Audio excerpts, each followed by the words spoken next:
You've got them mixed up. You're making a mistake. You're making a mistake with the reindeer.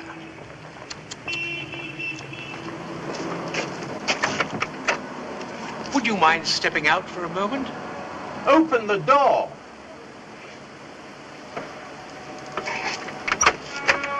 I'm sorry, the store isn't open today. I don't want to buy anything, and I'm sorry to interrupt you in your work. But I wanted to tell you you're making a rather serious mistake. Huh? With the reindeer, I mean. You've got Cupid where Blitzen should be. And Dasher. Oh, Dasher should be on my right-hand side. He should, huh? Yes. Yeah. Oh, and another thing.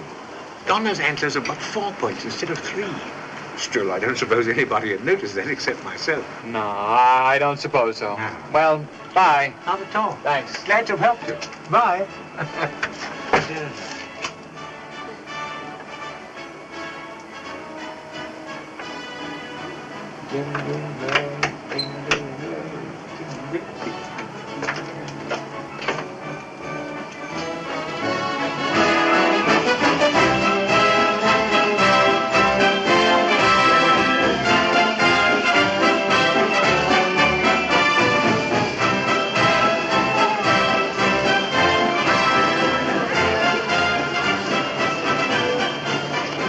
You're on float number 3. You're on the Pilgrim float. You 3, you're on the pirate float, and you follow the van. Something's got to be done. That rubber-dub-dub 3 men in a tub float just isn't big enough. We can get the butcher and the baker in, but the I'm candlestick awfully sorry, Mr. Shellhammer, but I've got enough to do to take care of the people. Dear, I was so hoping... George!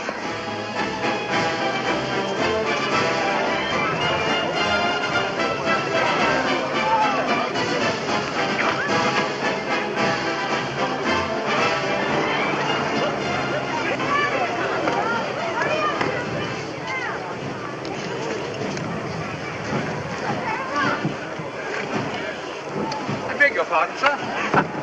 You seem to have got slightly mixed up with this whip of yours. Allow me, will you? Allow me. It's quite simple, really. Don't mind if I show you, eh? No, sir. Now. See, it's all in the wrist. Yes, of course, it's follow through, you know. Is that so? Yes, it's just like throwing a ball. If you were to... You've been drinking. Well, it's cold. A man's got to do something to keep warm. You ought to be ashamed of yourself. Don't you realize there are thousands of children lining the streets, waiting to see you? Children who've been dreaming of this moment for weeks? You're a disgrace to the tradition of Christmas, and I refuse to have you malign me in this fashion. Disgusting. Tell me, who's in charge of this parade? When you find out, you tell me. These pants are going to fall off in the middle of Columbus Circle. I beg your pardon. Could you tell me who's in charge here? Yes, Mrs. Walker. There she is down there. Thank you. You're welcome. Oh, you 2 ought to be over on 81st. Mrs. Walker, one of the men in your parade is not fit to receive What are you doing out of costume? Now get back and get dressed. Oh, I'm terribly sorry. I thought you were our Santa Claus. Your Santa Claus is intoxicated. Oh, no. Yes, it's disgraceful. How can you allow a man to get such a thing? Jingle bells, jingle bells, jingle. Stop that. What do you mean by drinking? You know it's not allowed. But it's cold. A man's got to do something to keep warm. I'll warm you. I ought to take this cane and And give you I the... ought to, somebody, Julian, get some black coffee. Plenty of it. Yes, Miss Walker. Black with a little cream. Wake me up when the parade starts. Jingle bells, jingle bells, jingle all day.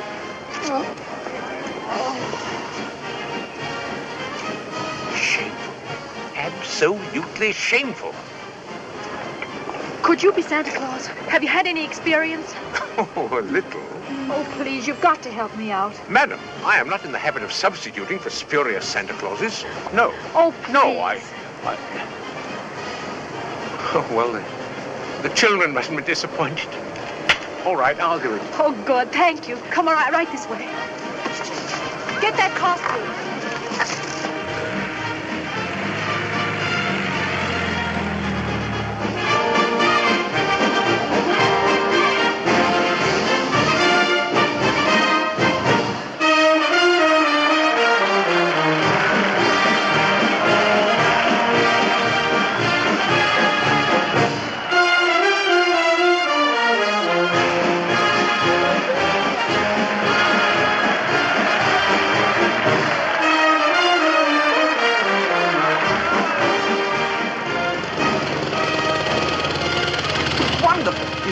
never had. He didn't need any petting. What? Petting. He didn't need any petting. Oh. Where did you find him? Oh, I just turned round and there he was. I'm glad you turned round. I mean, I'm glad he was there. Just think if Mr. Macy had seen the other one. Just think if Mr. Gimbal had seen the other one. You want to ride in a motorcycle or a car? No, I'm going to go home and get in a hot tub, and I might stay there until next Thanksgiving. Oh, you really should see the parade. You worked so hard on it. Oh, if I want to, which I doubt. I can see it from the roof of my apartment. Well, that's right. You live down with the... Mrs. Walker. Go ahead, Mark.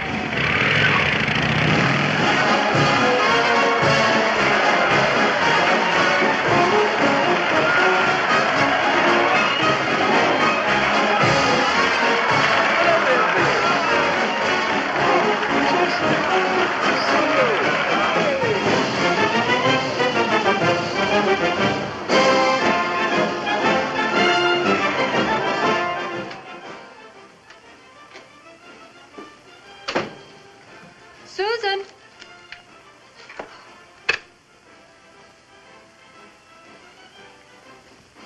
Susan. Hello, Cleo. Hello, Mrs. Walker. What a beauty. Where's Susan? She's watching the parade. Oh, where? With whom? With that Mr. Gailey who lives in the front apartment. Oh, yes. Oh, I've been keeping an eye on her. She can see everything from there. That's the 50-yard line. He's so very fond of Susan. When he asked me, well, I didn't think you'd mind. Well, I guess it's all right. I'll go on in a minute. Looks like they're having a little trouble with the baseball player. He was a clown last year. They just changed the head and painted him different. My mother told me. He certainly is a giant, isn't he? Not really. There are no giants, Mr. Gailey. Well, maybe not now, Susie, but in olden days there were a lot of... Well, what about the giant that Jack killed? Jack? Jack who? Jack? Jack. Jack and the Beanstalk. I never heard of that. You must have heard of that. You've just forgotten. It's a fairy tale. Oh, one of those. I didn't know any fairy tales. Oh, your mother and father must have told you a fairy tale. No, my mother thinks they're silly. I don't know whether my father thinks they're silly or not. I never met my father. You see, my father and mother were divorced when I was a baby. Well, that baseball player certainly looks like a giant to me. People sometimes grow very big, but that's abnormal. I'll bet your mother told you that, too.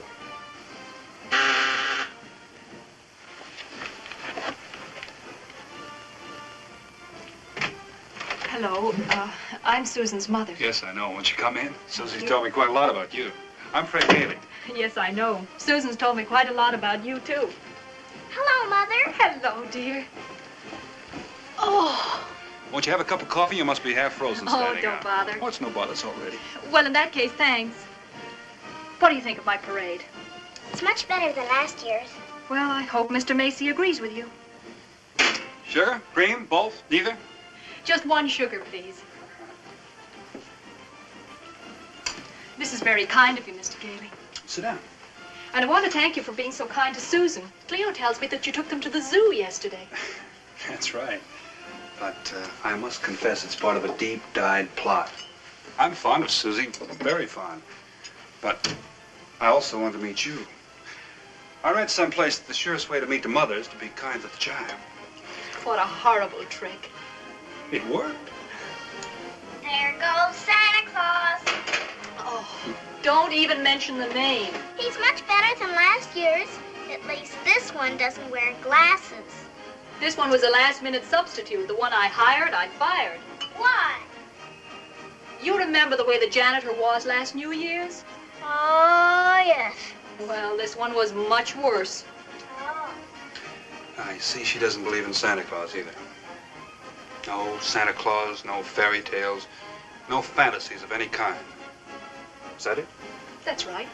I think we should be realistic and completely truthful with our children and not have them growing up believing in a lot of legends and myths like Santa Claus, for example. I see. That's the end. The acrobats were good. They ought to be at those prices. Thanks for the coffee. And thank you for inviting me in. It was a pleasure, Missy. Mother, I was thinking, we've got such a big turkey for dinner, and there are only 2 of us. Couldn't we invite Mr. Gailey? Couldn't we? Well... Oh, don't even think about it. I'll have a sandwich or something.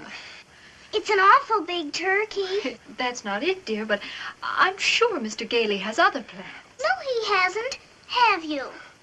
To be quite honest and truthful with the child, I must admit I haven't any other plans. Please, I don't want to Mother, interfere please. Well, Did I ask all right? Hmm?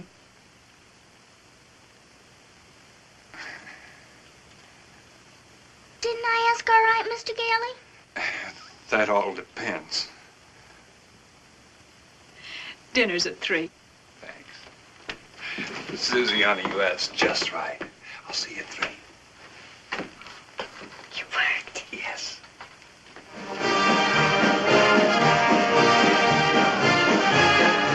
I tell you, Mrs. Walker, he's stupendous. Everybody's crazy about him. So is Mr. Macy. Well, hire him by all means. It's perfectly all right with me. As a matter of fact, it'll save me a frantic search in the morning. Yes, that's right. All right, I'll take care of it as soon as he gets through. Oh, you'll love him. I just know that with that man on the throne, my department will sell more toys than it ever has. He's a born salesman. I just feel it. Yes, yes, yes. We'll talk about it in the morning.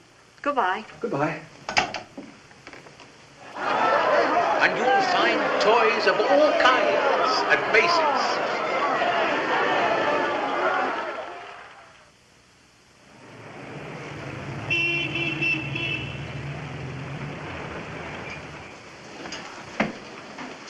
Gee, that sure is an elegant costume. Yes, I've had it for years. And years. Sure makes a bum out of the one they gave you. Ah. But even that one's better than the one I wear. You, Alfred? Yeah, I play Santa Claus over at the Y near our block, see? No kidding. Started about 3 years ago. They had a costume, but, well, it didn't have no padding, and since I carry my own padding around with me, I got the job, see? You enjoy impersonating me? Oh, yeah. Why? I don't know, it's when I give packages to little kids, I like to watch their faces get that Christmas look all of a sudden. It makes me feel kind of good and important. A 23-pound turkey. I had my daughter and the kids over for dinner.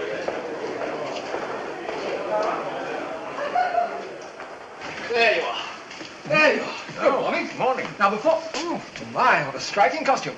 Before you go up on the floor, I just want to give you a few tips on how to be a good Santa Claus. Go right ahead. Well, here's a list of toys that we have to push, you know, things that we're overstocked on. Now, you'll find that a great many children will be undecided as to what they want for Christmas. When that happens, you immediately suggest one of these items. You understand? I certainly do. Good. Now, you memorize that list, and I'll... Oh, no, never mind. I'll tell you, when you've finished, come up to the 7th floor. I'll be waiting for you. Imagine making a child take something it doesn't want just because he bought too many of the wrong toys.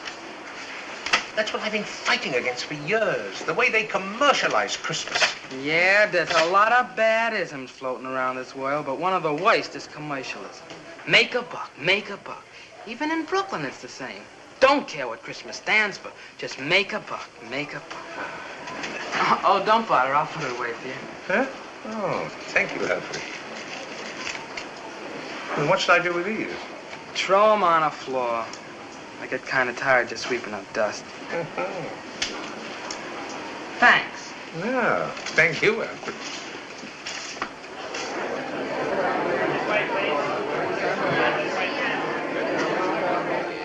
Yes, yes. Peter's a fine name. What do you want for Christmas, Peter? I want a fine just like the big ones, only smaller. It has a rose that squirts well at water, and I won't do it in the house. I'll only do it in the backyard. I promise. Macy's ain't got any. Nobody's got any. Well, Peter, I can tell you're a good boy. You'll get your fire engine. Oh, thank you very much. You see? I told you he'd get me one. That's fine. That's just dandy. Listen, you wait over there. Mama wants to thank Santa Claus, too. Say, listen, what's the matter with you? Don't you understand English? I tell you, Macy's ain't got any. Nobody's got any. I've been all over. My feet are killing me. Fine thing, promising the kid. Now, you don't think I would have said that unless I was sure, do you? You can get those fire engines at Schoenfeld's on Lexington Avenue. Only $8.50, a wonderful bargain. Schoenfeld's? I don't get it. Oh, I keep track of the toy market pretty closely. Does that surprise you, sir? Surprise me. Macy's sending people to the store. Are you kidding me? Well, the only important thing is to make the children happy. And whether Macy or somebody else sells a toy doesn't make any difference. Don't you feel that way? Huh? Who, me? Oh, yeah, sure. Only I didn't know Macy's did. Well, as long as I'm here, they do. I don't get it. No? I just don't get it. This way, please. This way, please.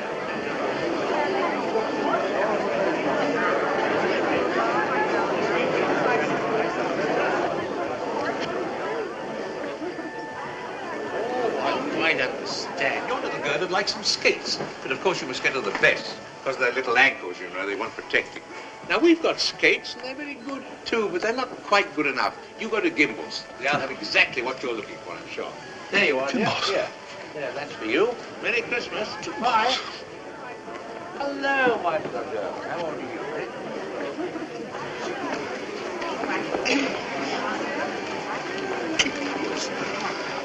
Pardon me, the guard said I should speak to you. You're the head of the toy department, huh? Yes, madam, but at the moment Well, listen, I want to congratulate you and Macy's on this wonderful new stunt you're pulling.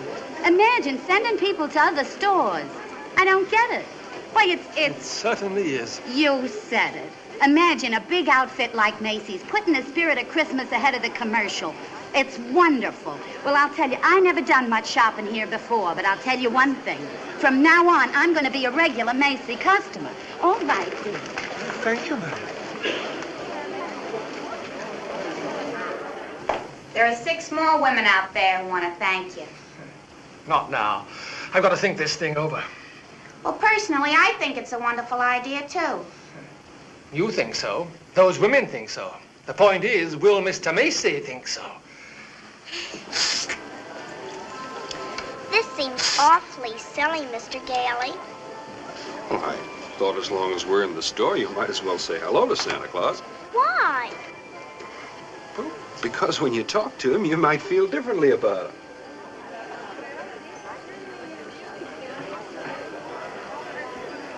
Goodbye, Elmer. Be a good boy now. Merry Christmas. Well, young lady, what's your name? Susan Walker, what's yours? Mine? Kris Kringle. I'm Santa Claus. Oh, you don't believe that, do you? Mm-mm. You see, my mother's Mrs. Walker, the lady who hired you. Oh. But I must say you're the best looking one I've ever seen. Really? Your beard doesn't have one of those things that goes over your ears. Well, that's because it's real. Just like I'm really Santa Claus. Oh, go ahead. Pull it.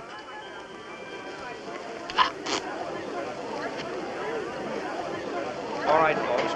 Don't crowd. You have all day to see Santa Claus. Now, children, behave. This way, please. Get back in the line there now. And now, what would you like me to bring you for Christmas? Nothing, thank you. Oh, come now. You must want something.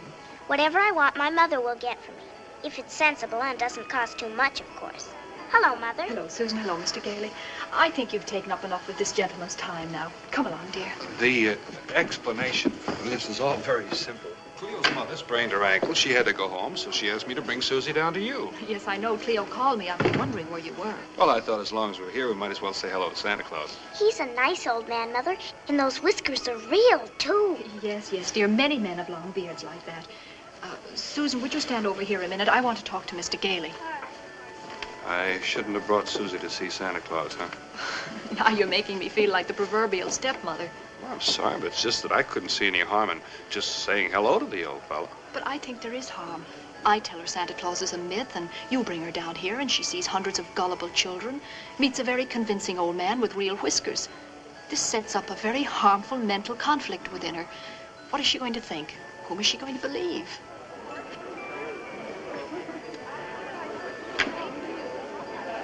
And by filling them full of fairy tales, they grow up considering life a fantasy instead of a reality. They keep waiting for Prince Charming to come along. When he does, he turns out to be a... We were talking about Susie, not about you. Well, whether you agree or not, I must ask you to respect my wishes regarding Susan. She's my responsibility, and I must bring her up as I see fit. Okay.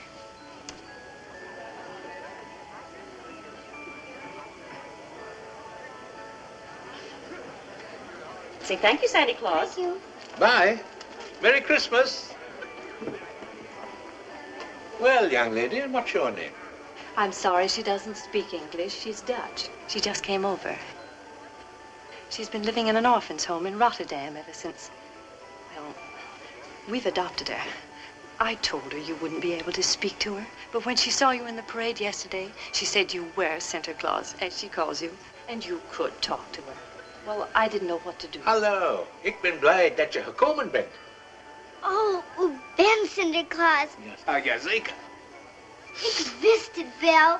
Ik was zeker dat u het zou begrijpen. Natuurlijk. Zeg maar wat je zou willen hebben van Sinterklaas. Niks. Ik heb van alles. Ik wil alleen maar bij deze lieve dame zijn. Wil je wat voor mij zingen? Sinterklaas kapoentje, geef het in mijn schoentje, geef het in mijn laarsje. Dank u Sinterklaasje. Sinterklaas kapoentje, geef wat in mijn schoentje, geef wat in mijn laarsje. Dank je Sinterklaasje. Now do you understand? Yes, I see what you mean, Mother. Good. But when he spoke Dutch to that girl, he was so... Susan, I speak French, but that doesn't make me Joan of Arc. What I'm trying to explain to you is, come in. You said you wanted to see me, Mrs. Walker. Come right in. Hello there. Good to see you again. It's nice to see you. You're awfully lucky, Mrs. Walker. Lovely little girl you have here. Thank you. And Susan's the reason I asked you to drop down. She's a little confused, and I thought maybe you could help to straighten her out. I'll be glad to. Would you please tell her that you're not really Santa Claus? That there actually is no such person? Well, I'm sorry to disagree with you, Mrs. Walker, but not only is there such a person, but here I am to prove it. No. You misunderstand. I want you to tell her the truth. What's your name? Kris Kringle. I'll bet you're in the first grade. Second. I mean your real name. That is my real name. Second grade? It's a progressive school. Oh, it's a progressive school. May I have this gentleman's employment card, please? Yes, Mrs. Walker. This dress is very cute. Where did you get such a lovely outfit? Here at Macy's, we get 10% off. Please don't feel that you have to keep pretending for Susan's benefit. She's a very intelligent child and always wants to know the absolute truth. Good, because I always tell the absolute truth. Now, about your school, what's the name of your teacher? Mrs. Haney. Mrs. Haney. Here it is, Mrs. Walker. Thank you. Well, what else do you do besides read and play games? We have rest periods. 1/2 hour. I don't suppose you care for that, eh? No, we're not allowed to talk or anything. Tuesday, Chester Richards, he kept talking all the time. My, that was bad, eh? Yes, Mrs. Haney made him stay resting all alone for nearly an hour. Susan, dear, would you go out and talk to Miss Adams for a minute, and I'll be right with you? All right. Goodbye. Goodbye, young lady. Hope to see you again. Thank you. I hope so, too. Goodbye. Goodbye. I'm sorry, Mr. Kringle? I'm sorry, but we're going to have to make a change. Change? The Santa Claus that we had 2 years ago is back in town, and I feel that we owe it to him. Have I done something wrong? Oh, no. Well, yes. Mr. Macy wants to see you immediately. I'll be right up. Would you sit down, and I'll be right back and sign your pay voucher. Yes, indeed. Oh, go right in, Mr. Macy's waiting. No, really. The effect that this will have on the public is... Oh, come in, Mrs. Walker. Hello, Mrs. Walker. Hello, Miss Walker. My seats. Sit over here. I've just been telling these gentlemen of the new policy you and Mr. Shellhammer initiated. I can't say that I approve of your not consulting the advertising department first, but in the face of this tremendous response on the part of the public, I can't be angry with you. Now to continue, gentlemen. I admit that on the face of it, this plan sounds idiotic and impossible. Imagine Macy's Santa Claus sending customers to Gimbel's. Oh, but gentlemen, you cannot argue with success. Look at this. Telegrams, messages, telephone calls, the governor's wife, the mayor's wife. Over 500 thankful parents expressing undying gratitude to Macy's.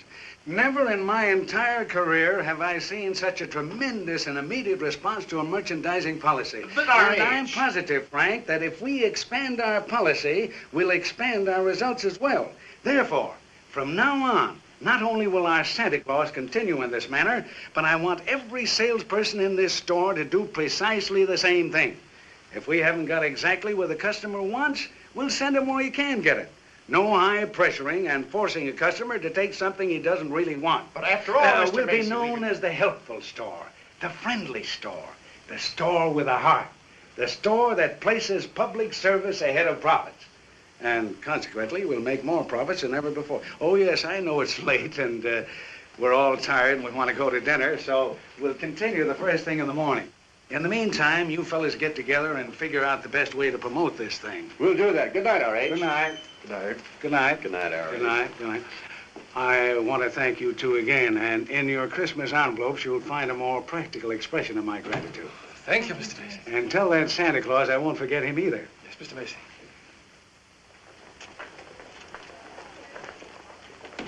Imagine, a bonus. He just assumed it was our idea, so I didn't... What's the matter? I fired him. Who? Santa Claus. What? He's crazy. He thinks he is Santa Claus. Why, I don't care if he thinks he's the Easter Bunny. You've got to get him back. He's insane, I tell you. We'll just have to hire somebody else and have him do the same thing. No. You heard what Mr. Macy said. We've got to keep him. But what if he should have a sudden fit or something? Oh, no, I've got to tell Mr. Macy. But maybe he's only a little crazy, like painters or composers or some of those men in Washington. We can't be sure until he's been examined. If you fire him and then we find out that he wasn't really crazy, Mr. Macy will have us examined and fired. I suppose we ought to be sure. We could have Mr. Sawyer talk to him. Of course. He's a psychologist. That's what he's paid for, to examine employees. Now, until we get his report, we won't say a word. I'll get in touch with him right away. Yeah, but first, get that Santa Claus back. The examination won't be worth a thing without the patient. It was just because I felt that we owed it to him, but Mr. Macy suggested that we find something else for the other Santa Claus and keep you on by all means. Oh, well, thanks. That's mighty good news. Yes. You'll be here in the morning, then? Certainly I will. You see, Mrs. Walker, this is quite an opportunity for me. For the past 50 years or so, I've been getting more and more worried about Christmas. Seems we're all so busy trying to beat the other fellow in making things go faster and look shinier and cost less that Christmas and I are sort of getting lost in the shuffle. Oh, I don't think so. Christmas is still Christmas. Oh, Christmas isn't just a day. It's a frame of mind. And that's what's been changing. That's why I'm glad I'm here. Maybe I can do something about it. And I'm glad I met you and your daughter. You two are a test case for me. We are? Yes, you're sort of the whole thing in miniature. If I can win you over, there's still hope. If not, then I guess I'm through. But I'm warning you, I don't give up easily. Good night. Good night. Oh, Mr. Kringle. Yeah? The first thing in the morning, would you report to Mr. Sawyer's office? Sawyer? Yes, he'll just give you a little examination. Oh, we do it with all our employees. A mental examination? Well, Oh, I don't mind. I've taken dozens of them. Never failed one yet. Know them by heart. How many days in the week? 7. How many fingers do you see? 4. Muscular coordination test. No damage to the nervous system. Who was the first president of the United States? George Washington. Who was the vice president under John Quincy Adams? Daniel D. Tompkins, and I'll bet your Mr. Sawyer doesn't know that. Good night.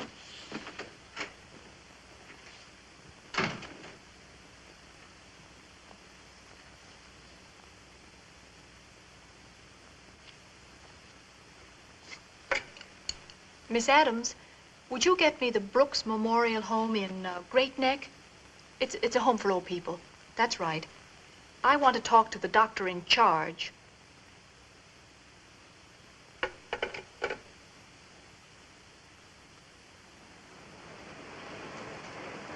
How many days in the week? 7. Who was the first president of the United States? George Washington. How much is 3 times 5? Oh, you asked me that before. You'll find the answer right there at the bottom of the... I'm conducting this examination. How much is 3 times 5? The same as it was before. 15. You're rather nervous, aren't you, Mr. Sawyer? Do you get enough sleep?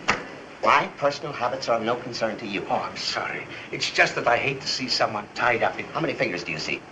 3. Oh, you bite your nails, too. Now, I want you to stand with your feet together and your arms extended. Then I want you... Muscular coordination test? Surely. Be glad to. You know, sometimes the cause of nervous habits like yours is not obvious. No. Often they're the result of an insecurity. Are you happy at home, Mr. Sawyer? That will be all, Mr. Kringle. The examination's over. You may go. Thank you. You may go out that way. And it may interest you to know that I've been happily married for 26 years. Really? Delighted to hear it. Goodbye.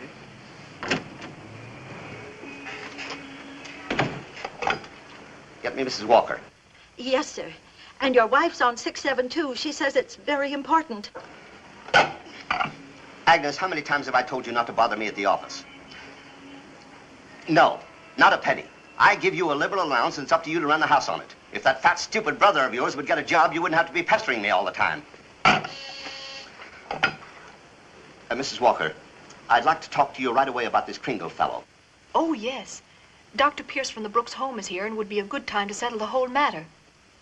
Sorry, Doctor, but that was Mr. Sawyer, the gentleman I was telling you about. Oh, yes. He'll be right in. He's just down the hall. I can't tell you how we appreciate your giving us your time, Doctor. Not at all. As a matter of fact, I was going to call you today. I had a feeling along about now you people would be wondering about Chris. Oh, Dr. Pierce, Mr. Sawyer. How do you do? How do you do? Mrs. Walker, after giving this man a comprehensive examination, it's my considered opinion he should be dismissed immediately. Really? He failed to pass the examination? Yes. He didn't answer the questions correctly? Well, yes, he did, but there was complete lack of concentration. He kept changing the subject. He was even questioning me. I don't think there's any doubt about it. He should be placed in a mental institution. Oh, I don't agree, Mr. Sawyer.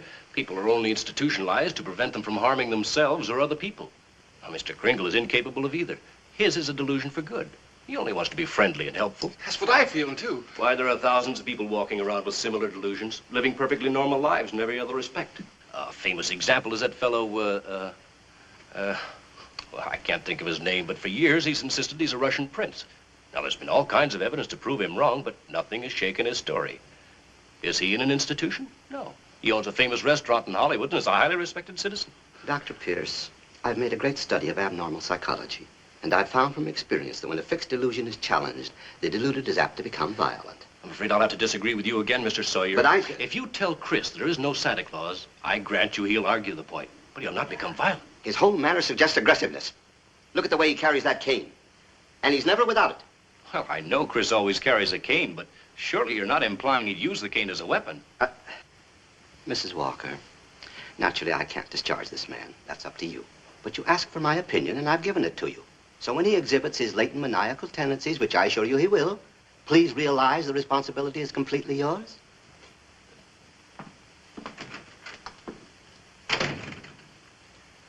Speaking of delusions... Now we're right back where we started. No, we're not. After listening to Dr. Pierce, I feel perfectly confident.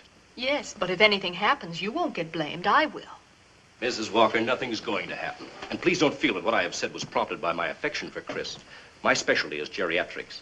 Huh? The treatment of the diseases of old age. I've had quite a bit of experience, and I assure you, Chris has no latent maniacal tendencies. Well, you'll probably want to discuss this with Mr. Shellhammer, so I'll be on my way. May I see Chris? Why, certainly, Doctor. Use the employee's elevator. It's much quicker. It's the same one you came up? Well, now, where is that? I'm a little twisted. I'll show you, Doctor. That isn't necessary. I'll find my way. You understand my position, Doctor. If there's the slightest possibility of us becoming violent or getting into any trouble, I couldn't Possible trouble could he get into? All that's got to happen is for a policeman to ask him his name. A big argument, clang, clang, Bellevue. Well, you can prevent that very simply. There must be someone here at the store who could rent a room out to him. Then they could both ride to and from work together. I'd just as soon he didn't take that long train ride out to Great Neck twice a day. That'd solve everything. If someone was within, they could steer him away from any trouble. You mean sort of take custody of him? Do you think he'd agree to that? I'll talk to him. I'm sure he will. In that case, he can stay. Good. Thank you. It's the 7th floor, Doctor, and thank you very much. Welcome. Bye, Doctor. Bye. Well, I'm sure you made a wise decision. Now, let's see. Who could rent him a room? You? Well, Your son's away at school. What about his room? Well, I don't mind. I'd be glad to. But I'm positive Mrs. Shellhammer wouldn't like it. She's a little... Say, I have an idea. We always have martinis before dinner. I'll make them double strength tonight. I'll bet after a couple of them, she'll be more receptive to the idea. But Chris is through work at 6 o'clock. What about the in-between time? You take him home to dinner, and I'll call you as soon as my wife's past feeling gay. Oh, no, Now, I'm really, not... Mrs. Walker, if I am willing to let my wife have a big headache in the morning, the least you can do is to have a little headache tonight. All right. Don't take about an hour or so. By that time, everything will be quite all right. Good. Very good. But what sort of games do you play with the other children in the apartment building here? I don't play much with them. They play silly games. They do? Like today, they were in the basement playing zoo and all of them were animals. When I came down, Homer, he was supposed to be the zookeeper, he said, "What kind of an animal are you?" And I said, "I'm not an animal, I'm a girl." And he said, "Only animals allowed here, goodbye." So he came upstairs. Why didn't you tell him you were a lion or a bear? Because I'm not a bear or lion. Yes, but the other children were only children, and they were pretending to be animals. Well, that's what makes the game so silly. Oh, I don't think so. Sounds like a wonderful game to me. Of course, in order to play it, you've got to have an imagination. Do you know what the imagination is? Oh, sure, that's when you see things, but they're not really there.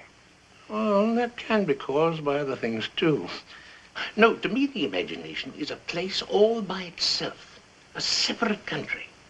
Now, you've heard of the French nation, the British nation. Well, this is the imagination. It's a wonderful place. How would you like to be able to make snowballs in the summertime, eh? Or drive a great big bus right down Fifth Avenue? How would you like to have a ship all to yourself that makes daily trips to China and Australia? How would you like to be the Statue of Liberty in the morning and in the afternoon fly south with a flock of geese? It's very simple. Of course, it takes practice.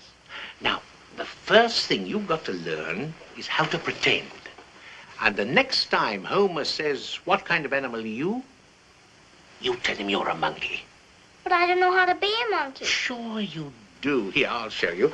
Now, just bend your body over a little like that. Let your arms hang loose, see? Now, put your right hand up here, under here. That's right. Now, scratch yourself, see? That's right. Now, then, put the tongue under your lip over your teeth. Like this? Now, then, scratch yourself and chatter, see?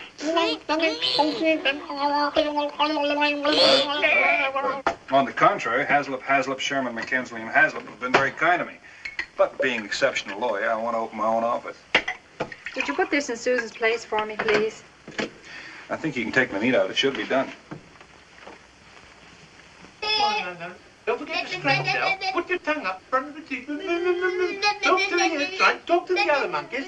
What's going on here?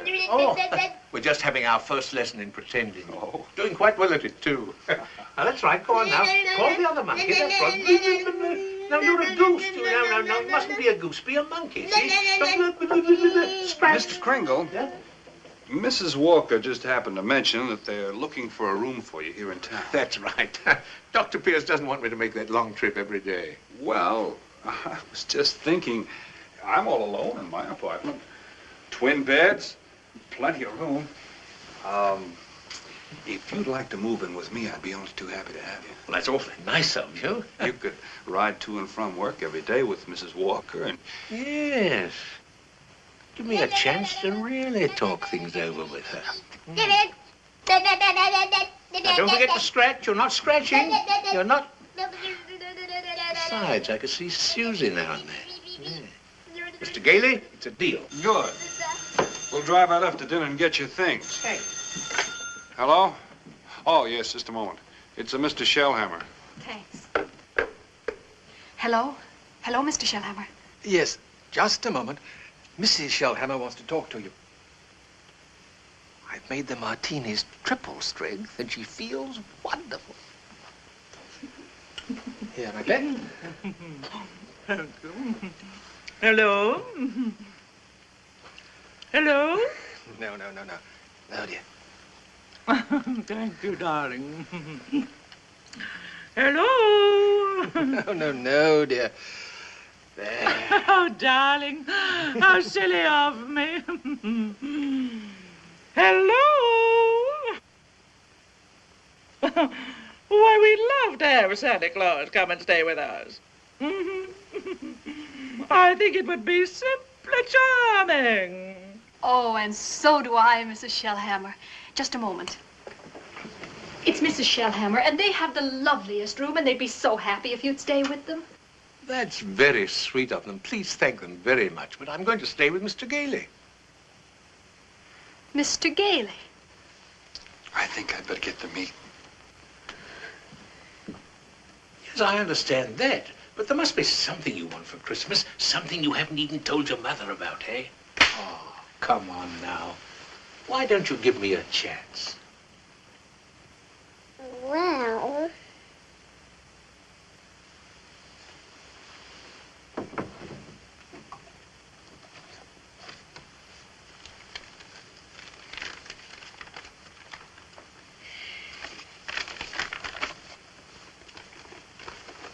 That's what I want for Christmas. You mean a doll's house like this? No, a real house. If you're really Santa Claus, you can get it for me. And if you can't, you're only a nice man with a white beard, like Mother said. Now, wait a minute, Susie. Just because every child can't get his wish, that doesn't mean there isn't a Santa Claus. That's what I thought you'd say. No, but don't you see, dear? Some children wish for things they couldn't possibly use, like real locomotives or B-29s. But this isn't like a locomotive or a B-29. It's awful big for a little girl like you. What could you possibly do with a house like this? Live in it with my mother. But you've got this lovely apartment. I don't think it's lovely. I want a backyard with a great big tree to put a swing on and... I guess you can't get it, huh? I didn't say that. No.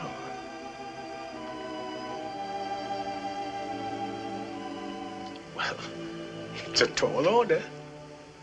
But I'll do my best. May I keep this picture? Mm-hmm. Thank you. Good night, Susan.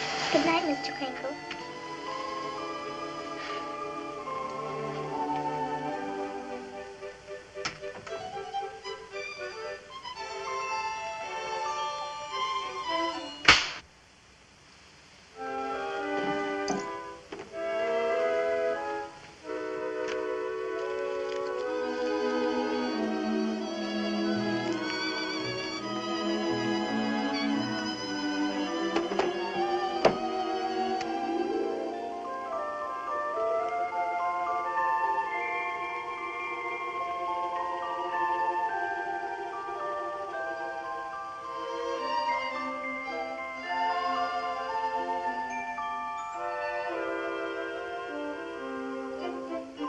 Nice place you got here.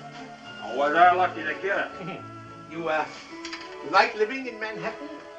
Well, it's all right. Of course, someday I'd like to get a place on Long Island. Not a big house, just one of those junior partner deals around Manhasset.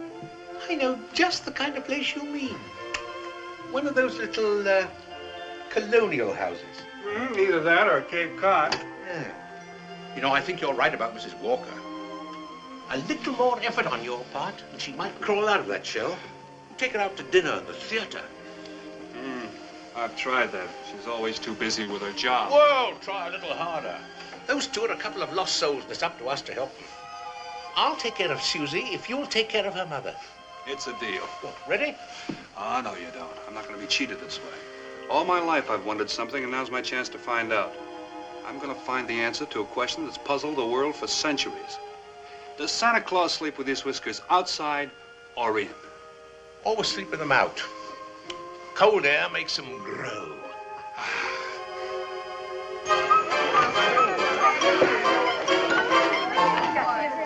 Joe, we're running out of books. I'll get some for you right away. And I need 4 Wanamakers.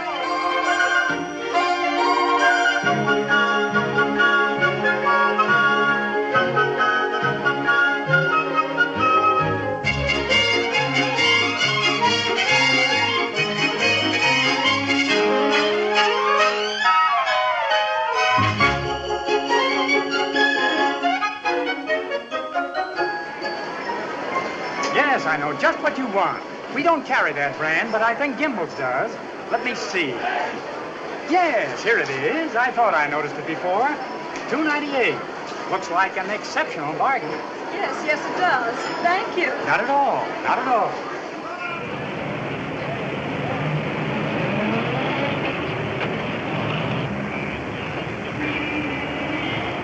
And why didn't one of you think of this idea? It's the greatest goodwill policy I ever heard of. Every shopper in New York City suddenly thinks of Macy as a benevolent soul, thinking only of the welfare of the public. And what does that make Gimbel? Nothing but a profiteering money grubber.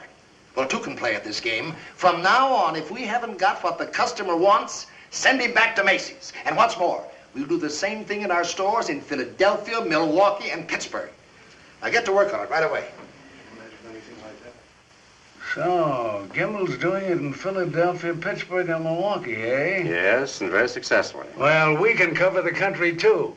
Notify our stores in San Francisco, Atlanta, Toledo, and Newark to get going right away. All right, Mr. Macy.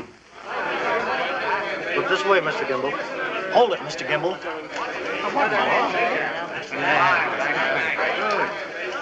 Now we'll take some at my store. Just a minute. I have something I'd like to give our friend here. This is just a little something to show my appreciation for all you've done. Thank you, Mr. Macy.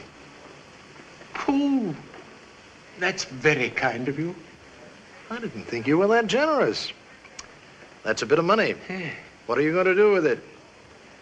Well, I have a friend, a doctor. He's been very kind to me. He needs an X-ray machine. Oh, I don't think that's going to be enough. I'd better give you some... I'll make up the difference. Buy it through the store and get 10% discount. I can get it for cost.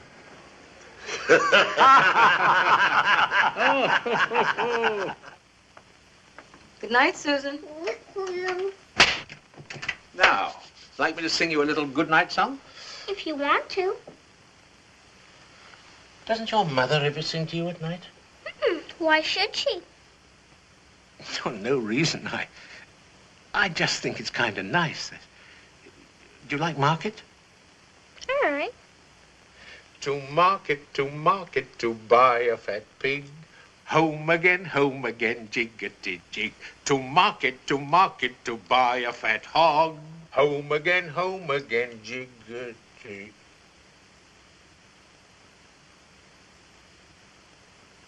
Amazing. Do you happen to have a spare piece?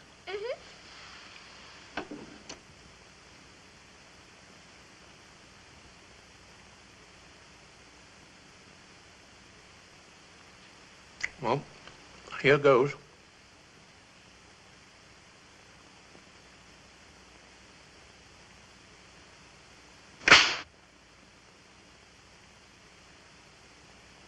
Oh, ah.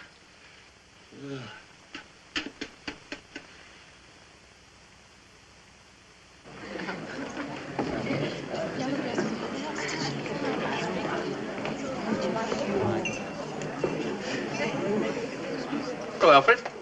Hello, Chris. How about a little game of checkers after lunch, eh? Leave us not today, Chris. I don't feel like it. Oh, what's the matter? Nothing. Something is wrong. What is it? Well, remember I was telling you how I like to play Santa Claus over at the Y on Christmas and give out packages to the young kids? Yeah. Well, I was telling that to Mr. Sawyer, see, and, well, he says that's very bad. Sawyer, you mean, That's the one. He's a psychologist, you know. Well, that's a debatable point. Why is it bad, does he say? Oh, sure. He says that guys who dress up like Santa Claus, see, and give presents away, do it because when they was young, they must have did something bad, and they feel guilty about it. So now they do something they think is good to make up for it, see? It's what he calls a guilt complex. How old are you, Alfred? 17. 17. It doesn't seem to me that you've had time to be guilty of anything much except overeating.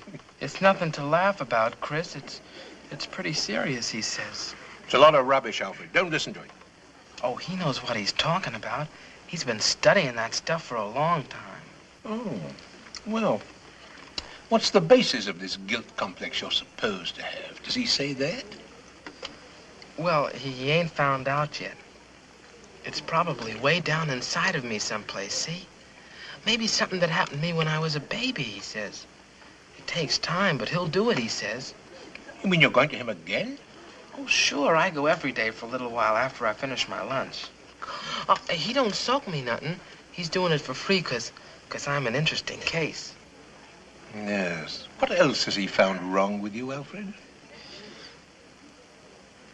Anything else? No. Oh, just that I hate my father. I didn't know it, but he says I do. And he sees you every day? Yeah, I just sit in a chair and say anything that comes into my head. Excuse me, Alfred. A few things have just come into my head, and I'm going to say them.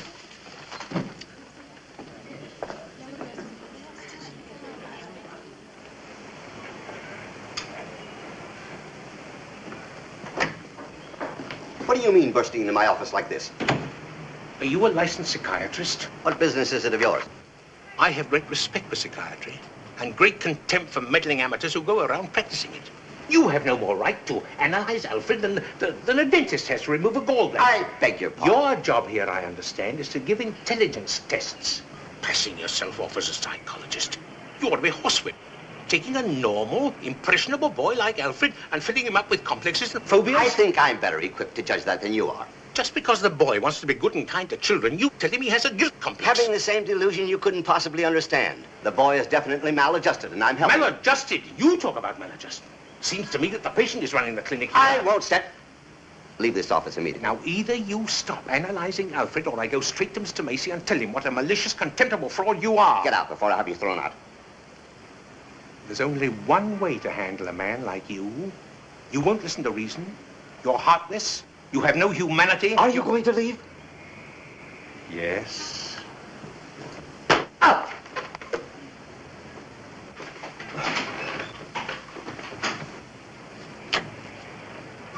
Chris! Mr. Sawyer! Mr. Mr. Sawyer! Sawyer! Mr. Sawyer, are you all right? Look at that bump! Mr. Sawyer! He's unconscious. Better get a wet towel. No, better get a doctor. Mr. Sawyer! But you must have done something to him. I tell you, we were merely talking. But the moment I mentioned Santa Claus, the moment I attacked his delusion, he became violent. I told you he had latent maniacal tendencies. Well, I think this proves it. Maybe we better have Dr. Pierce give him another examination. Dr. Pierce? He doesn't know anything about this sort of thing. He's a general practitioner. You must admit this is rather serious. Perhaps we better get a competent psychiatrist. But he's taken dozens of those examinations and passed them all 100%. Well, in view of this, it's possible his condition has changed. I don't think we can take any chances, really, I don't. I can't see any harm in it. If he passes the test, he can return to work immediately. And if he doesn't, well, it's better we find out. And you better have the examination right away, before he tells before Mr. Macy finds out. Oh, yes. Oh, my, yes. You explain to Mr. Kringle. After all, you're a friend of his. I won't do it. I can't do it. I've grown very fond of him, and this would be like coming out and telling him that I thought he was insane. Well, you don't call this acting normal, do you? Of course I don't. But there are thousands of other old people who aren't normal either. This is going to hurt Chris very deeply, and I don't want to be the one to do it.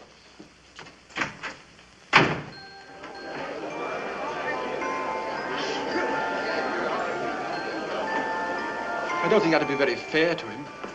I'll tell him the truth. I always believe in being truthful with people. If he sees me or you mention psychiatrist, it's more or less attacking his delusion again. He's apt to become violent. But in front of the children? Oh, but that'd be terrible. Well, you better get him out of the store on some other pretext. Then, once outside, I'll explain it to him. All right. If you think that it's better that way. Please keep a straight line all day long to see Santa Claus. Out! Mr. Kringle. Yep? Mrs. Walker wanted me to tell you that we're going to take some publicity pictures this afternoon down at the City Hall. You and the mayor. Good. Like to meet him. Few things I'd like to talk over with him. Oh, but I'd made an appointment with Mr. Macy at 4 o'clock. Want to tell him about something. Well, you'll be back in plenty of time. Now, there's a car waiting for you downstairs, and it's starting to drizzle. You'll need a coat. I'll get it. Thanks. I'll be right with you. Just want to take care of a few of these kiddies first. All right.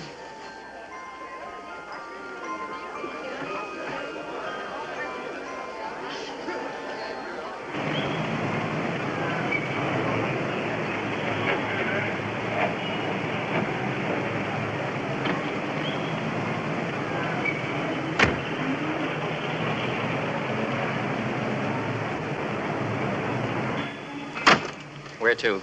Bellevue. Bellevue.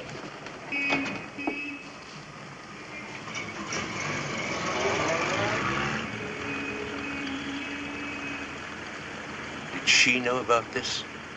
Yes. We all discussed it.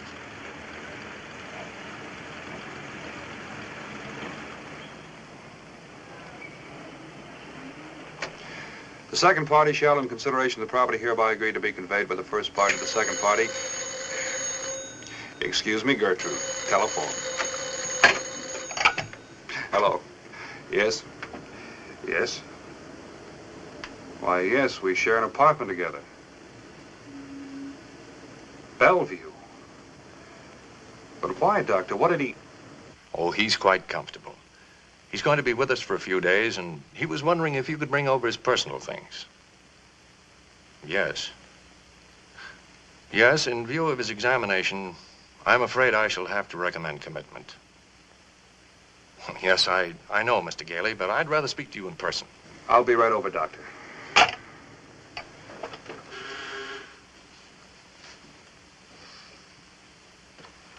See the new patient. Thanks. Not at all.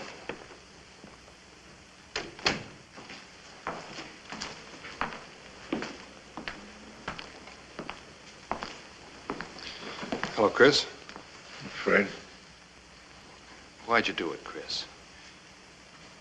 You deliberately failed that examination, didn't you? Why? Why? Because the last few days I've had great hope. I had a feeling Doris was beginning to believe in me. And now I find out she was only just humoring me all the time. But I just talked to her on the phone. She didn't know anything about the taking pictures with the mayor. That was Sawyer's idea. Hmm? Well, I'm glad of that. But why didn't she come to me and explain the whole thing? She didn't want to hurt you. But only because I was a nice, kind old man and she was sorry for me. That's not true. Yes, it is. She had doubts. That's why she was just sorry. If you'd been dragged off here instead of me, she wouldn't have been sorry. She'd have been furious. All right, she had doubts. Why not? She hasn't really believed in anything for years. You can't expect her to Oh, suddenly... it's not just Doris. There's Mr. Sawyer. He's contemptible, dishonest, selfish, deceitful, vicious. And yet he's out there and I'm in here. He's called normal and I'm not.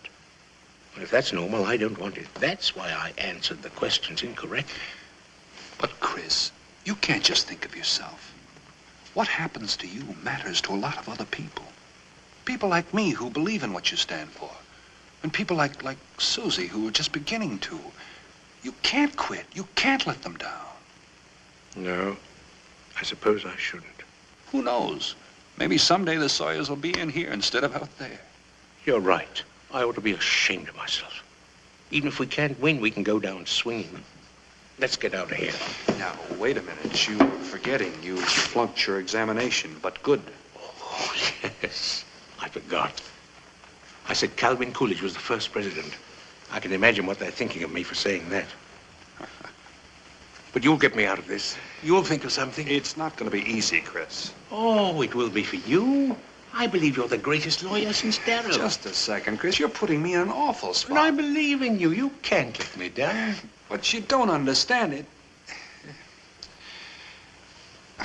I'll do everything I can, Chris. Thank you. Goodbye. Bye.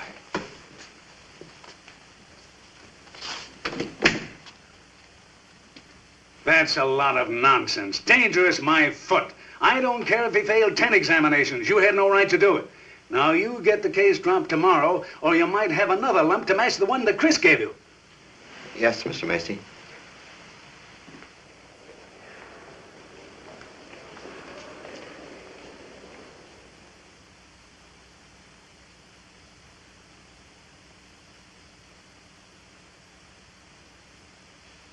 Age unknown.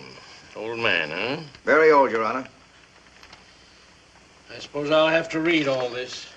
You can take my word for it. Just routine commitment papers, cut and dried. The man calls himself Kris Kringle. Thinks he's Santa Claus. Uh-oh.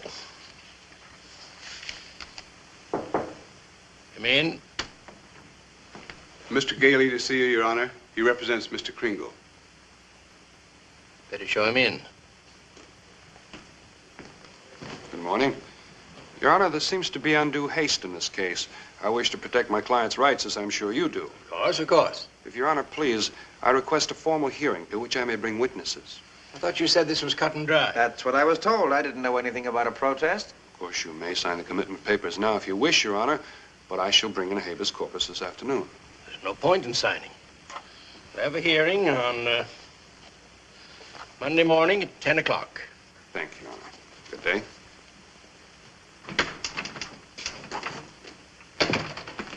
Thank you.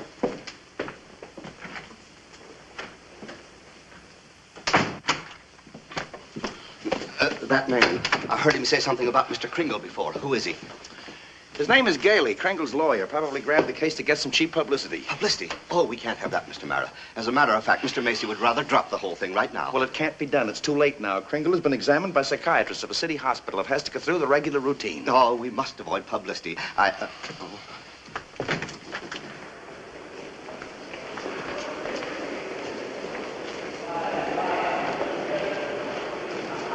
Mr. Gailey, I represent Mr. Macy. My name's Sawyer. Oh, so you're Sawyer? Yes. Now, regarding this Kringle matter, we're very anxious to avoid publicity of any kind. Naturally. So, if you would agree to put this matter through quietly, I'm sure we could find some generous way of expressing our appreciation. Very interesting. Then you'll cooperate? Very interesting. Publicity. You know, that's not a bad idea. You know, if I'm going to win this case, I'm going to have public opinion and plenty of it. And publicity's just the way to do it. Thanks, Mr. Sawyer. Oh, Mr. Gailey. Mr. Gailey, wait a minute. Mr. Gailey, one moment, please.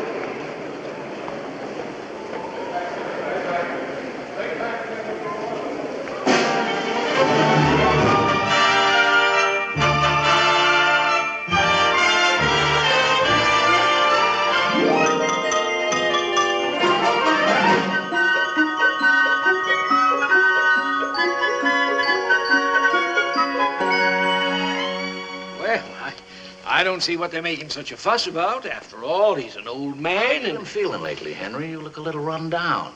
Me? Why, I feel fine. Never better. Why don't you go and see the doc? Take a few weeks off. Go fishing, go hunting, go any place. Why should I? Because this Kringle case is dynamite. Let some judge handle it that isn't coming up for re-election. I can't do that. Henry, listen, I'm no legal brain trust. I don't know a habeas from a corpus, but I do know politics. That's my racket. I got you elected, didn't I? And I'm going to try to get you re-elected. I know, Charlie. Now, don't misunderstand me. I appreciate everything that you've done for me. And I'm telling you to get off this case. But why? Because you're a regular Pontius Pilate the minute you start, that's why. Oh, I don't believe it. I'm an honest man, and nobody's going to hold it against me for doing my duty as I see it.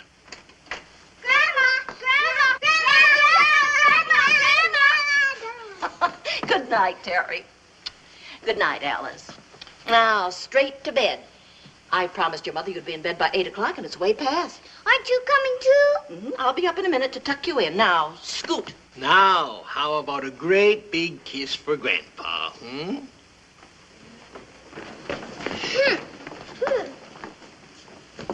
A fine way to treat their grandfather. No hug, no kiss, no anything. I don't blame them. Any man who puts Santa Claus on trial for lunacy. See what I mean?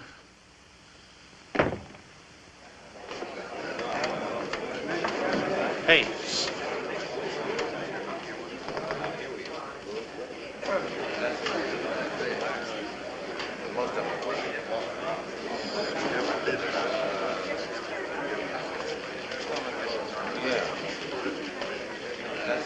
Oh, don't worry about me. I've got the best lawyer in the world. How long do you think this will take? Maybe a week. A week?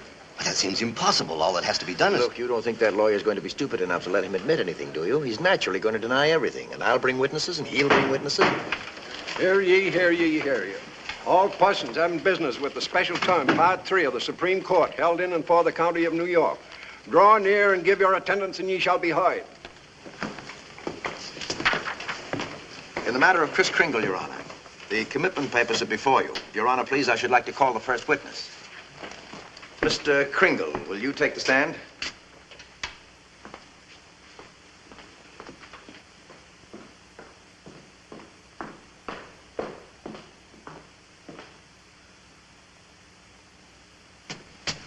Good morning, Your Honor.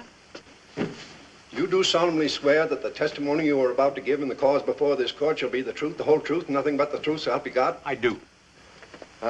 Before you begin, Mr. Mara, I want to explain to the witness that this is a hearing, not a trial. Mr. Kringle, you don't have to answer any questions against your wishes or even testify at all. We have no objection, Your Honor. Oh, I'll be glad to answer any question that I can. What is your name? Kris Kringle. Where do you live? That's what this hearing will decide. A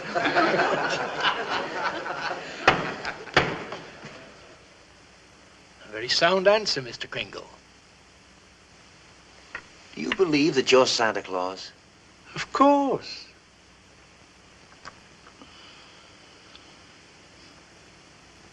State rests, Your Honor.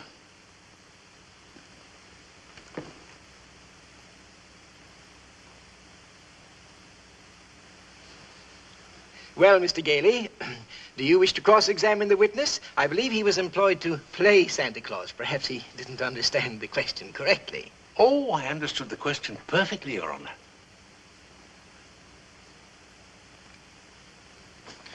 No further questions at this time. Thank you. In view of this statement, do you still wish to put in a defense, young man? I do, Your Honor. I'm fully aware of my client's opinions. In fact, that's the entire case against him. All these complicated tests and reports boil down to this. Mr. Kringle is not sane because he believes himself to be Santa Claus. An entirely logical and reasonable assumption, I'm afraid. It would be if the clerk here, or Mr. Mara, or I believed that we were Santa Claus. Anyone who thinks he's Santa Claus is not sane. Not necessarily. You believe yourself to be Judge Harper, yet no one questions your sanity because you are Judge Harper. I know all about myself, young man. Mr. Kringle is the subject of this hearing. Yes, Your Honor. And if he is the person he believes himself to be, just as you are, then he's just as sane. Granted, but he isn't. Oh, but he is, Your Honor. Is what? I intend to prove that Mr. Kringle is Santa Claus. He's crazy, too.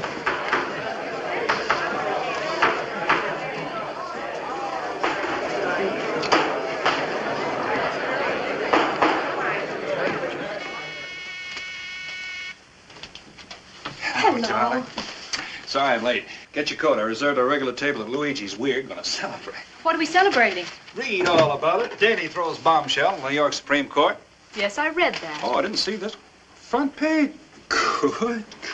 You're not serious about this. Of course I am. But you can't possibly prove that he's Santa Claus. Why not? You saw Macy and Gimbel shaking hands. That wasn't possible either, but it happened. Honestly, It's Fred. the best defense I can use. Completely logical and completely unexpected. And completely idiotic. What about your bosses, Hayslip and Mackenzie and the rest of them? What do they say? That I am jeopardizing the prestige and dignity of an old established law firm, and either I drop this impossible case immediately, or they will drop me. See? I beat them to it. I quit. Fred, you didn't. Of course I did. I can't let Chris down. He needs me, and all the rest of us need him. Look, darling. He's a nice old man, and I admire you for wanting to help him. But you've got to be realistic and face facts. You can't just throw your career away because of a sentimental whim. But I am not throwing my career away. But if Hayslip feels that way, so will every other law firm in town. I'm sure they will. Then I'll open my own office. And what kind of cases will you get? Oh, probably a lot of people like Chris that are being pushed around. That's the only fun in law anyway. And I promise you, if you believe in me and have faith in me, everything will... don't have any faith in me, do you? It's not a question of faith, it's just common sense. Faith is believing in things when common sense tells you not to. Don't you see, it's not just Chris that's on trial, it's everything he stands for. It's kindness and joy and love and all the other intangibles. Oh, Fred, you're talking like a child. You're living in a realistic world, and those lovely intangibles of yours are attractive but not worth very much. You don't get ahead that way. That all depends on what you call getting ahead. Evidently, you and I have different definitions. These last few days, we've talked about some wonderful plans. And then you go on an idealistic binge. You give up your job, you throw away all your security, and then you expect me to be happy about it. Yes, I guess I expected too much. Look, Doris, someday you're going to find out that your way of facing this realistic world just doesn't work. And when you do, don't overlook those lovely intangibles. You'll discover they're the only things that are worthwhile.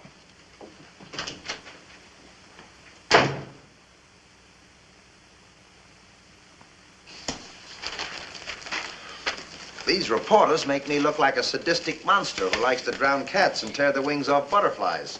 Why, this old man is... Oh, Tommy, go in and get Mother's scissors, will you? They're in the bedroom. That's a good boy. I don't want you to discuss this case in front of him. It would break his heart. And while we're on the subject, I agree with the reporters. Mr. Kringle seems to be a nice old man, and I don't see why you have to keep persecuting him. Firstly, I am not persecuting him. I am prosecuting him. And secondly, I like the old man, too. Wish I'd never gotten into this. But it's too late now, and there's nothing I can do about it. It's up to the state of New York, and I'm just their duly appointed legal representative.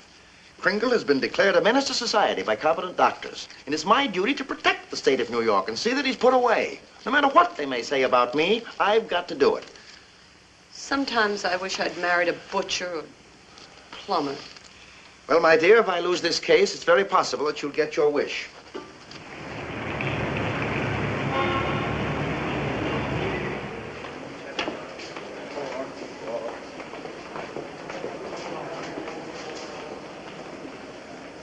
Hello, Chris.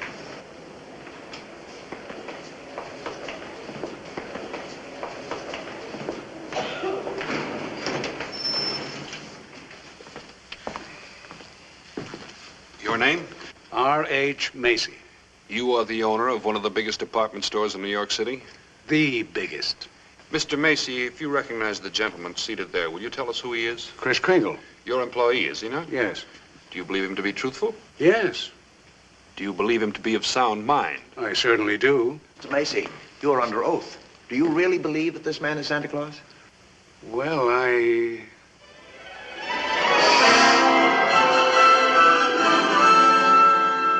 Well, he gives every indication. I asked you, Mr. Macy, do you really believe that this man is Santa Claus?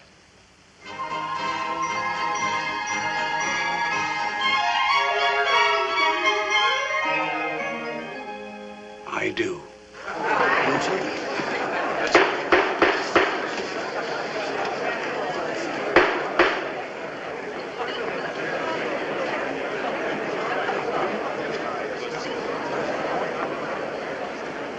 Psychologist. Where'd you graduate from? A correspondence school?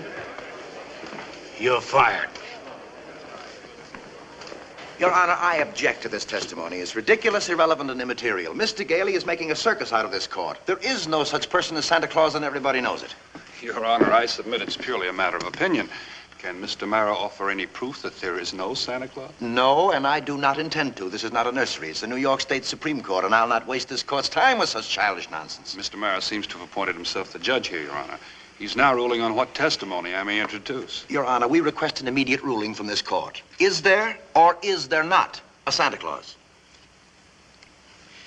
Well,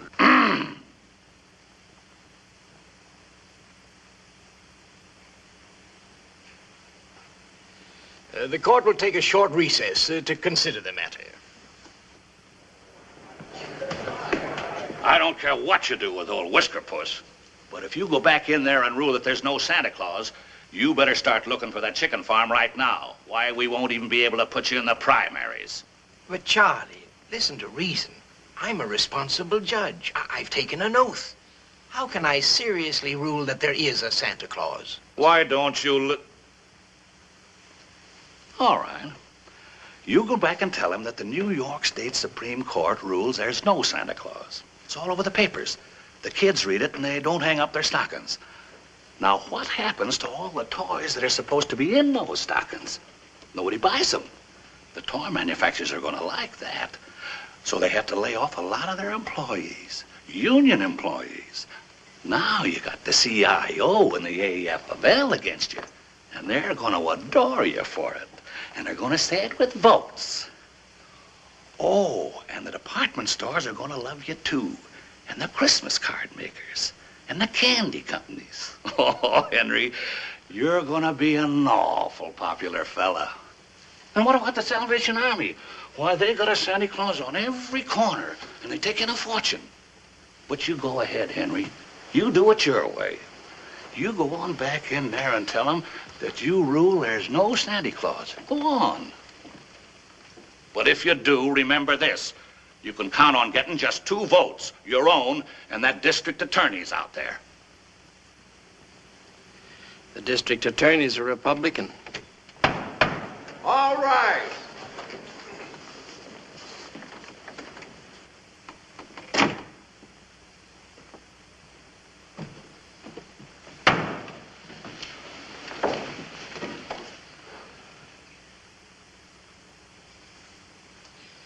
Before making a ruling, this court has consulted the highest authority available. The question of Santa Claus seems to be largely a matter of opinion. Many people firmly believe in him. Others do not. The tradition of American justice demands a broad and unprejudiced view of such a controversial matter. This court, therefore, intends to keep an open mind.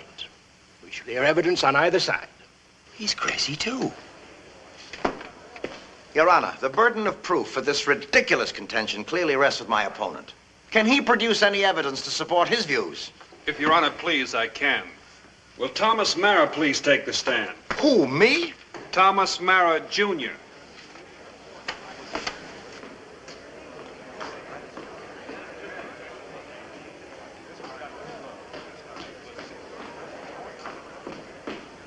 Hello, Daddy. Here, Tommy. Tommy, you know the difference between telling the truth and telling a lie, don't you? Gosh, everybody knows you shouldn't tell a lie, especially in court. Proceed, Mr. Gailey. Do you believe in Santa Claus, Tommy? Sure I do. He gave me a brand new flexible flyer sled last year, and this year... And, what does he look like? There he is, sitting there. Your Honor, I protest. Overruled. Tell me, Tommy, why are you so sure there's a Santa Claus? Because my daddy told me so. Didn't you, Daddy? And you believe your daddy, don't you, Tommy? He's a very honest man. Of course he is. My daddy wouldn't tell me anything that wasn't so. Would you, Daddy? Thank you, Tommy. Goodbye, Daddy. Your Honor. Don't forget a real official football helmet. Don't worry, Tommy. You'll get it.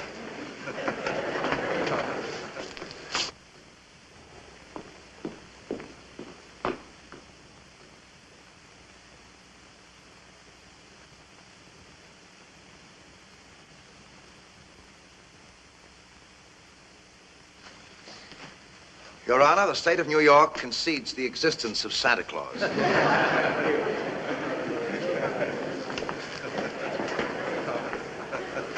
But in so conceding, we ask that Mr. Gailey cease presenting personal opinion as evidence.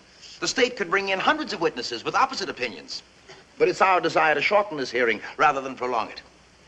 I therefore request that Mr. Gailey now submit authoritative proof that Mr. Kringle is the one and only Santa Claus. Your point's well taken, Mr. Mara. I'm afraid we must agree.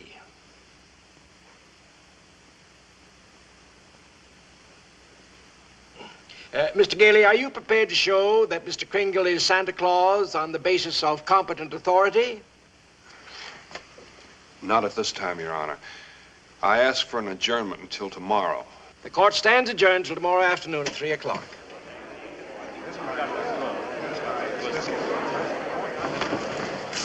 Well, I guess that's that. There's a way, Alfred. There's got to be.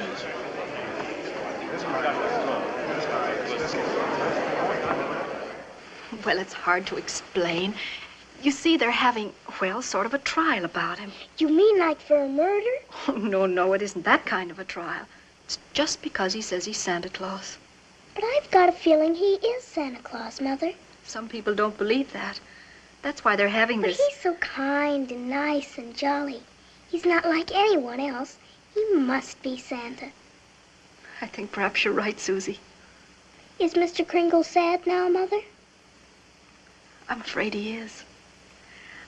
I'm sure he misses you and... Then I'm going to write him a letter right now and cheer him up.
Hey, here's a new one. I seen him write to Santa Claus, North Pole, South Pole, and every other place. Here's a kid writes, Chris Kringle, New York County Courthouse. Can you beat that? The kid's right. Yeah? They got him on trial down there. He claims that he's Santa Claus, and the DA claims that he's nuts. Here, read it for yourself, right on the front page.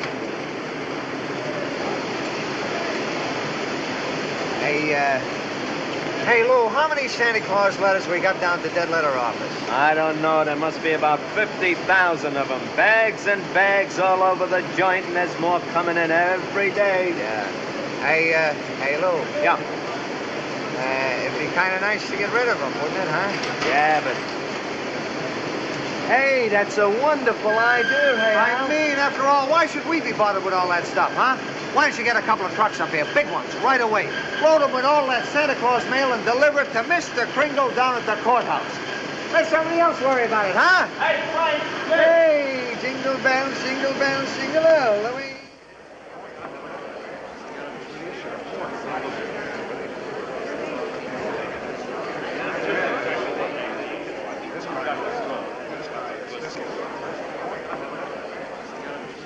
Hello, Chris. Fred.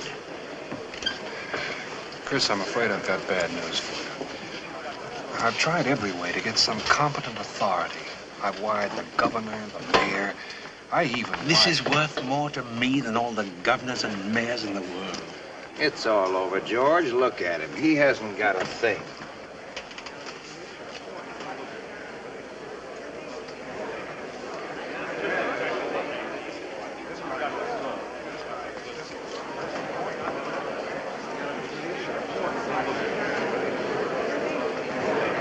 And furthermore, the defense has yet to offer one concrete piece of evidence to substantiate this preposterous claim. Not one competent authoritative proof that this man is Santa Claus. In view of these facts, and especially since today is Christmas Eve, we're naturally all anxious to get to our homes. I ask that you sign the commitment papers without further delay. Mr. Gailey, have you anything further to offer? Yes, I have, Your Honor. I'd like to submit the following facts and evidence. It concerns the Post Office Department, an official agency of the United States government. The Post Office Department was created by the Second Continental Congress on July 26, 1776. The first Postmaster General was Benjamin Franklin.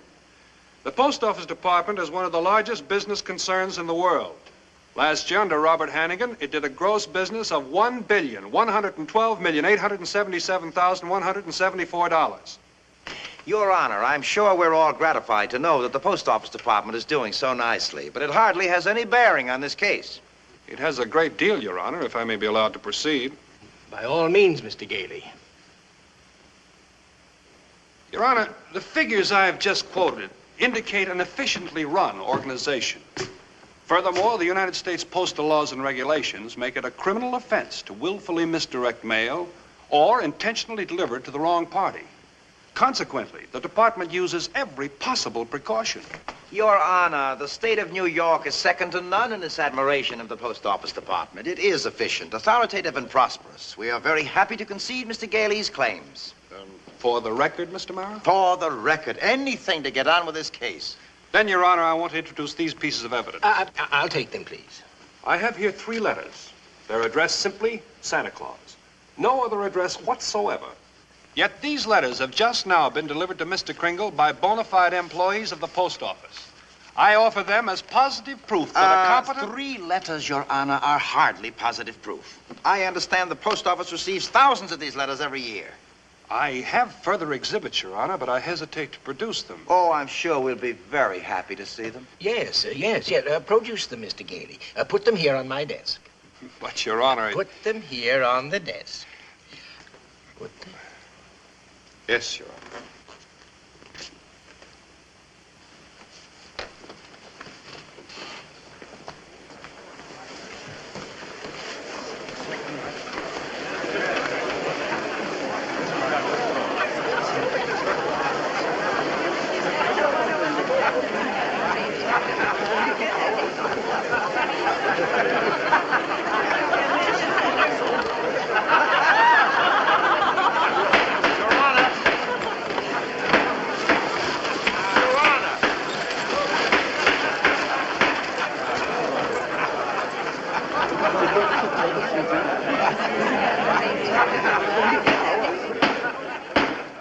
Your Honor, every one of these letters is addressed to Santa Claus. The post office has delivered them. Therefore, the Post Office Department, a branch of the federal government, recognizes this man, Kris Kringle, to be the one and only Santa Claus.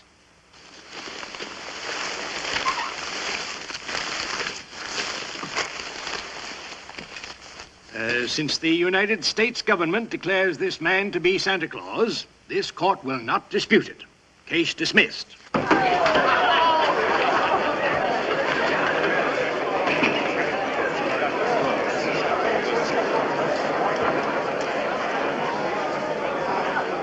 I've got to get that football helmet.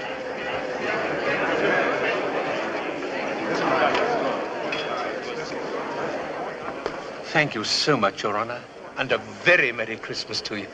Thank you, Mr. Kringle, and the same to you. Thank you.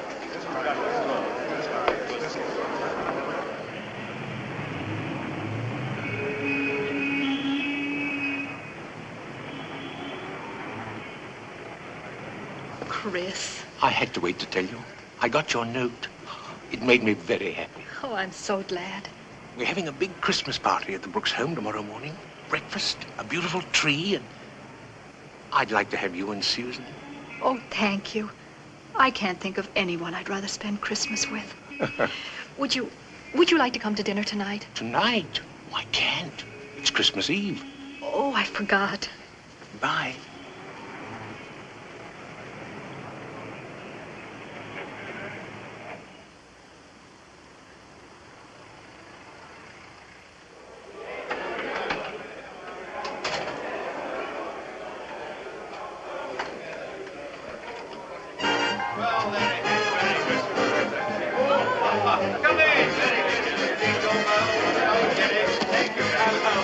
Oh, my dear sir. You know my assistant, Alfred, Mr. Macy? Merry Christmas, Alfred. Mr. Macy. Mr. Shellhammer, there's something here I'd like to show you. Mr. Macy. Something down here. Why don't you speak with your Mrs. Ackerman? What's your story? Oh, excuse me.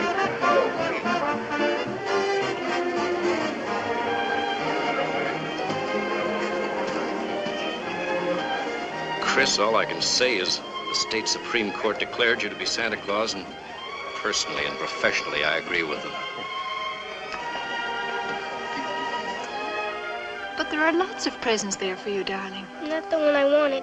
Not the one Mr. Kringle was going to get for me. What was that? It doesn't matter. I didn't get it.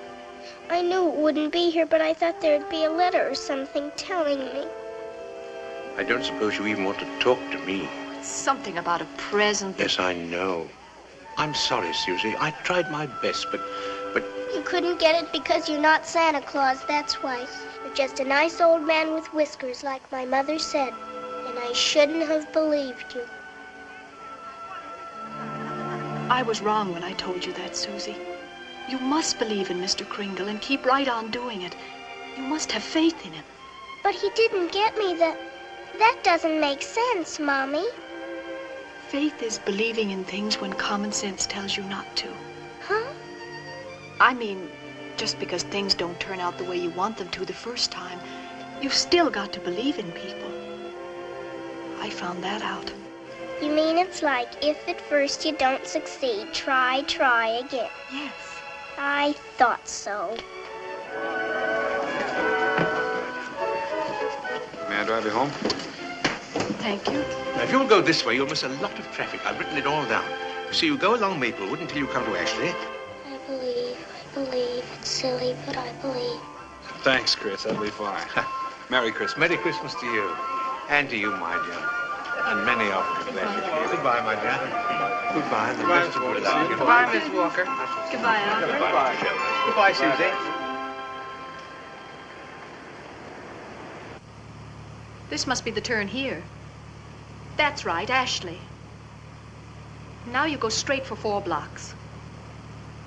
I believe. Stop, Uncle Fred! Stop! Stop! Susie! Susie! Susie, where are you going? What is she doing? Susie! Susie! Susie, where are you? Susie! I'm upstairs! Come right down. You know you shouldn't run around in other people's houses. You know better than that. But this is my house, Mommy. The one I asked Mr. Kringle for. It is. I know it is. My room upstairs is just like I knew it would be. Oh, you were right, Mommy. Mommy told me if things don't turn out just the way you want them to the first time, you still got to believe. And I kept believing, and you were right, Mommy. Mr. Kringle is Santa Claus. Where are you going? To see if there's a swing. There is one.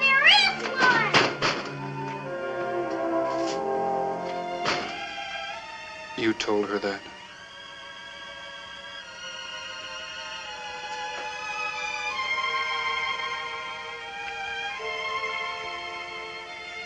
The sign outside said it's for sale.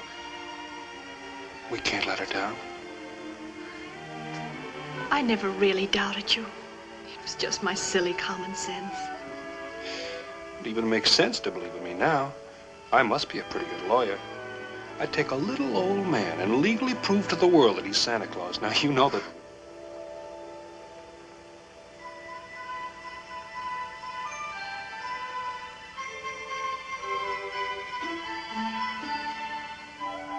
Oh, no, it can't be. It must have been left here by the people that moved out. Maybe.